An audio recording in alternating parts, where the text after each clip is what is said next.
Last weekend, we met up with some friends and headed down to Tijuana for their annual Tequila Festival.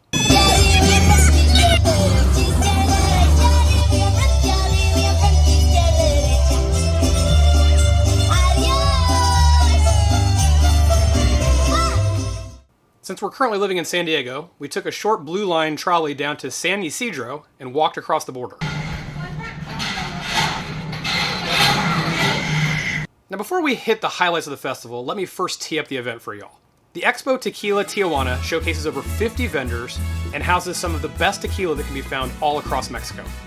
For the entry price of less than $10, you can have unlimited sampling of all these amazing tequilas. And I'm not talking Jose Cuervo here, I'm talking the good stuff.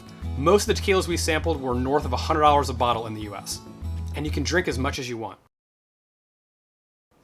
Dangerous. Anyway, there was zero line at the border, and after crossing we walked less than a mile to get into the heart of Tijuana. Now anyone who has ever been to an open bar knows the number one priority is carbing up first. With that goal in mind, we started the day at an awesome little restaurant called El Patio. That's the patio for all of you who don't speak Spanish. We had the most amazing lunch there. Now I'd like to tell you that we ate and drank for cheap. But the truth is, somehow we managed to spend like 6,000 pesos between the 8 of us. But I digress.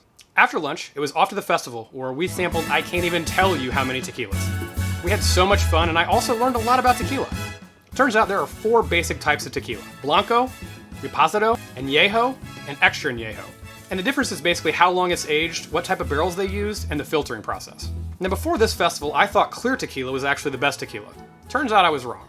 Blanco is actually the cheapest, with Extra Añejo being the most expensive. Generally speaking, I like the Añejos the best. I felt like they had the most complex flavor palette, and were generally a little less sweet than some of the Extra Añejos. But those were pretty good too.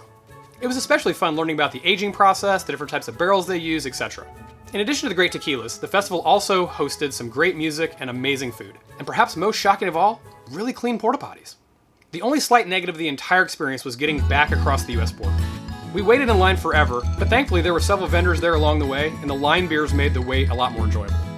I would definitely do the Expo Tequila Tijuana Festival again, and if you're ever in the San Diego area when this thing's going on, I would highly recommend you check it out. This is Jeff J. O'Toole with Life After Fire.